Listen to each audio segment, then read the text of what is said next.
Sabe aquele descongestionante nasal que você usa para respirar melhor quando está gripado? Sabia que ele pode detonar o seu coração? E aquela loção que você passa na barba ou usa para crescer o cabelo? E aquele remedinho cheio de vitaminas manipuladas que você adora? Mal sabe que isso pode estar prejudicando o seu coração, que é o seu órgão mais precioso. Já notou se você está se sentindo mais cansado, fadigado ou até com falta de ar?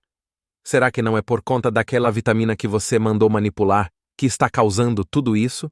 Será que não é aquela loção que você está passando no cabelo ou o antibiótico que está usando? Hoje, você vai saber quais são as 11 substâncias que podem fazer muito mal para o seu coração, principalmente se você já tiver alguma comorbidade. Vamos então à primeira substância que pode detonar o teu coração. Mas antes, você está inscrito no canal? Se você não está inscrito, se inscreve no canal. Clica no sininho para receber todas as notificações. São 2 vídeos novos toda semana, com assuntos relacionados à nossa saúde. Não tem assunto mais importante na internet. Depois, não esquece de compartilhar o vídeo com seus amigos e seus familiares. Mas como eu estava dizendo, até as vitaminas inofensivas e da moda podem detonar o teu coração. Vamos à primeira delas então. É a vitamina D. Pessoal, as pessoas estão usando vitamina D hoje, né? Como se fosse a solução para tudo que é doença. Nunca vi isso. Tá com depressão? Vitamina D. Tá com intestino ruim? Vitamina D. Tá com falta de energia? Vitamina D. Calma aí, pessoal. Não vai começar a tomar tudo o que você vê na televisão aí por conta própria, né? Primeiro, tem que passar com o médico, ser avaliado. Se realmente for necessário, ele vai te prescrever. Veja, muita gente coloca vitamina D e um tanto de substâncias manipuladas aí, achando que essa vai ser a solução de tudo. A hipervitaminose, o excesso de vitaminas no organismo, pode causar um monte de sintomas, um monte de efeitos colaterais, dependendo da vitamina ali que está em excesso. As vitaminas lipossolúveis, como a vitamina A, K, vitamina E, a famosa vitamina D, elas em excesso podem se acumular no corpo ao longo do tempo, porque elas ficam armazenadas nos tecidos adiposos. O excesso de vitamina D, por exemplo, pode levar ao aumento nos níveis de cálcio no sangue. Isso, em casos extremos, pode afetar até o funcionamento do coração, pode dar arritmia cardíaca. Sabia disso?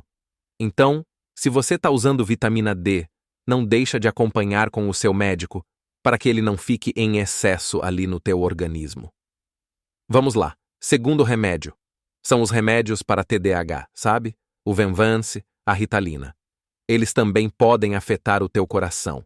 São medicações usadas principalmente para tratar o transtorno do déficit de atenção e hiperatividade, né? Usado em crianças e em adultos. Esses 2 medicamentos pertencem à classe dos estimulantes do sistema nervoso central. Podem causar, então, alguns efeitos nocivos no sistema cardiovascular. Pior é que muita gente também usa esse tipo de medicamento sem o diagnóstico do TDAH, sem a prescrição de um médico especialista. Inclusive, eu fiz um vídeo falando sobre o uso indiscriminado dessas substâncias. Acabando esse vídeo, você vai lá e assiste. Cheio de gente tomando sem prescrição. Um absurdo, um perigo pessoal. As pessoas usam aí sem saber os riscos. Usam para ficar mais focado no estudo e no trabalho. Mas não faça isso. Usa apenas a medicação quando prescrita pelo especialista. Essas medicações aumentam a frequência cardíaca. Você pode começar a sentir o teu coração bater todo acelerado, todo descompassado. As pessoas que usam podem ter aumento da pressão arterial. Por isso que ele é mais relevante, então, naqueles pacientes que já são hipertensos, a Ritalina pode causar uma alteração no eletrocardiograma que se chama prolongamento do intervalo QT. Essa alteração aumenta e muito o risco de arritmias graves, né? Como, por exemplo, a torsade de Pointes. Então, se você tem um histórico ali de problema cardíaco, como doença cardíaca estrutural, arritmias cardíacas, hipertensão arterial, você deve usar com precaução. E é claro, somente com orientação médica. E se você tiver sensação de desmaio, falta de ar, dor no peito, palpitação, avisa o teu médico imediatamente. Vamos lá, terceiro remédio. São as glitazonas. Então, se você é diabético, talvez você use essa classe de medicamento. E só porque eu vou falar aqui dos efeitos colaterais, no coração, você tem que suspender o uso? É claro que não, pessoal? As glitazonas são uma classe de medicamento usados então para o tratamento do diabetes do tipo 2. As duas glitazonas mais comuns são a pioglitazona e a rosiglitazona. Esses medicamentos têm sido associados a alguns efeitos colaterais cardiovasculares. Por exemplo, as duas substâncias foram associadas a um aumento do risco de piora de insuficiência cardíaca congestiva em alguns pacientes com insuficiência cardíaca. Esses medicamentos, eles causam uma retenção de líquido, edema, e isso pode contribuir para a descompensação, então, de uma influência cardíaca.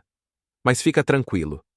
Se o médico te prescreveu essa medicação, se houver alguma dúvida, ou se estiver tendo algum sintoma como edema, retenção de líquido, falta de ar, dor no peito, você volta com ele para conversar. Lembra que pelo próprio fato de você ser diabético, você vai precisar de reavaliações aí num tempo menor. Mas se está em dúvida com relação a essa medicação, você conversa ali com o teu cardiologista ou com o teu endocrinologista para discutir os potenciais efeitos colaterais aí sobre o sistema cardiovascular. É importante sempre que você discuta, os riscos e os benefícios aí de usar toda e qualquer medicação. Então, nesse caso, não é diferente. Aqui no consultório, por exemplo, tem alguns pacientes que têm que manter essa classe de medicação e tá tudo bem. Eu só tenho que ficar bastante de olho ali na função cardíaca. Mas voltando, o quarto remédio é o minoxidil. Sabe aquela loção de passar no couro cabeludo para crescer cabelo? Minoxidil é um ativo vasodilatador que melhora o fluxo sanguíneo na região em que é aplicado, revitaliza os folículos e reduz a queda de cabelo ou da barba. Minoxidil pode causar aumento da frequência cardíaca, queda da pressão arterial. Existem relatos de associação do uso do minoxidil com quadros até de pericardite.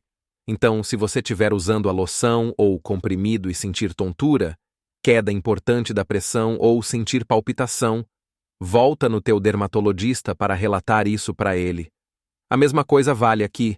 Não vai me passar isso sem a prescrição do seu dermatologista, pessoal. Ah, mas meu amigo tá usando e acha ótimo. Não vai fazer a mesma coisa porque para você, Cada caso é um caso, cada organismo reage um jeito e para você não pode ser benéfico da mesma maneira que foi pro teu amigo. E quinto remédio, os antifúngicos. Sabe aquele remedinho usado para tratar micose ou candidíase vaginal? Cuidado, muita gente compra na farmácia sem prescrição do médico, verdade? Aí ou não, quem aí já comprou? Por exemplo, um fluconazol na farmácia, ali sem prescrição, nem precisa.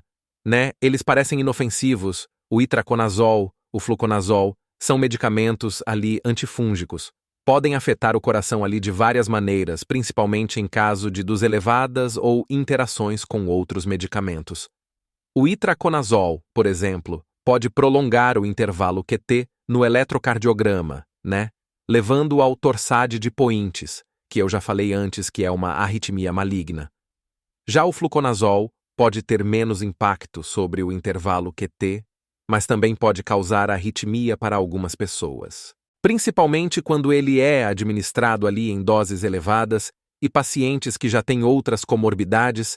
Então eu acho aqui super importante você sempre informar, ao teu médico se você tem um problema no coração, caso ele passe para você um antifúngico. É sempre bom ele estar ciente para poder passar o medicamento com segurança. Mas você nem tinha ideia disso, Um antifúngico podendo dar arritmia cardíaca. Vamos lá. Sexto remédio são os colírios ali para glaucoma. Esses colírios então são usados para tratar o glaucoma. Geralmente contém ali os beta-bloqueadores, que é o timolol. Quando eles são aplicados ali diretamente nos olhos, esses medicamentos geralmente não têm grande impacto ali para o sistema cardiovascular, mesmo porque a absorção sistêmica ela é limitada, ela é mínima, Só que em alguns casos, uma pequena quantidade desse medicamento pode ser absorvida ali pela corrente sanguínea, e levar aos efeitos colaterais sistêmicos, né? Incluindo aí efeitos pró-coração. Por exemplo, os beta-bloqueadores, como o timolol, pode reduzir a frequência cardíaca, pode reduzir a pressão arterial. Isso acaba sendo uma preocupação para os pacientes com problemas cardíacos já pré-existentes, ou pacientes já com bradicardia, ou pacientes com bloqueio, ou pacientes com insuficiência cardíaca. Se você tiver, então, que usar esse colírio, informe sempre ao teu oftalmologista o teu problema do coração. 7º remédio, a amitriptilina. A amitriptilina é um medicamento antidepressivo que pertence à classe dos tricíclicos. É usado então para tratar distúrbios do humor, depressão, ansiedade, dor crônica. E o seu uso pode trazer efeitos adversos pro coração, como arritmias cardíacas, prolongando o intervalo QT. Elétrico pode aumentar a frequência cardíaca também quando usada em doses mais elevadas. Alguns pacientes queixam de queda da pressão arterial, principalmente ao se levantar rapidamente. Alguns podem chegar até a desmaiar por conta de queda brusca de pressão. Ainda bem que, nesse caso, esse medicamento em específico não dá para comprar sem receita médica. Você só consegue comprar aí com controle especial. Menos mal, né, pessoal? Mas e você? Você já teve algum desses sintomas aí com a amitriptilina? Deixa aqui nos comentários que eu quero saber. 8º medicamento, os antibióticos. Pessoal, não são todos, é lógico, que podem causar danos ao coração. Mas os antibióticos como os macrolídeos, as quinolonas, que são muito usadas aí para tratamento de várias infecções, tipos de infecções bacterianas, elas podem sim ter algum efeito colateral aí pró-coração. Azitromicina, eritromicina, que são da classe dos macrolídeos, e o ciprofloxacino, levofloxacino, que são da classe das quinolonas, fazem a mesma coisa, podem prolongar o intervalo QT e, mais uma vez, aumentar o risco de arritmias cardíacas, o temido torsades de Pointes.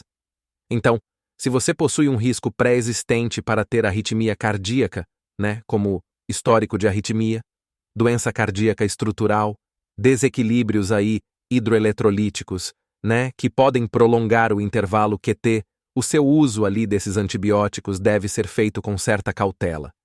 Então, sempre avisar ao médico também. 9º medicamento, o famoso Viagra. Pessoal, então, o sildenafila é um medicamento muito usado aí para tratar disfunção erétil em homens. É considerado seguro, eficaz, mas pode também ter alguns efeitos colaterais cardíacos, especialmente em pessoas que já têm doenças cardíacas ou que tomam medicamentos que afetam o sistema cardiovascular. Se você tiver, então, tomando junto com outras medicações para baixar a pressão, por conta de hipertensão arterial, ele pode causar ainda mais hipotensão. Então, cuidado, porque você pode ter tonturas até chegar a desmaiar. Em casos mais graves, muita gente relata que faz uso de antihipertensivo e sente tontura ou até sensação de desmaio. Então, sempre é importante avisar o médico. Uma coisa importante é saber que o Viagra jamais pode interagir com os nitratos usados para angina, pois pode causar uma queda drástica na pressão e levar o paciente a óbito pela combinação com os nitratos. Muito cuidado com isso. 10º medicamento, os descongestionantes nasais. Já falei sobre eles em um vídeo meu. Podem atrapalhar a função do coração, especialmente quando usados em grande quantidade, principalmente aqueles com pseudoefedrina ou fenilefrina, que podem aumentar a pressão arterial e a frequência cardíaca. Vamos para o 11º medicamento, os anti-inflamatórios. Eles podem aumentar o risco de eventos cardiovasculares, como infarto, derrame e piorar os quadros de insuficiência cardíaca, além de desencadear arritmias cardíacas. Use-os somente se o médico ver que não há outro jeito de aliviar a inflamação ou dor, e nunca por um tempo prolongado. Sempre informe ao médico se você tem alguma doença cardíaca ativa para evitar o uso de anti-inflamatórios. Os medicamentos estão aí para nos ajudar, mas sempre com acompanhamento médico. Se tiver dúvidas, consulte o médico que te prescreveu. Então, eu vou ficando por aqui. Mais uma vez, se você gostou do vídeo, não se esqueça de dar o like e de se inscrever no canal. Eu quero 100% de vocês inscritos no canal. Tá ok. Então, o recado de hoje é esse. Um grande abraço e até a próxima.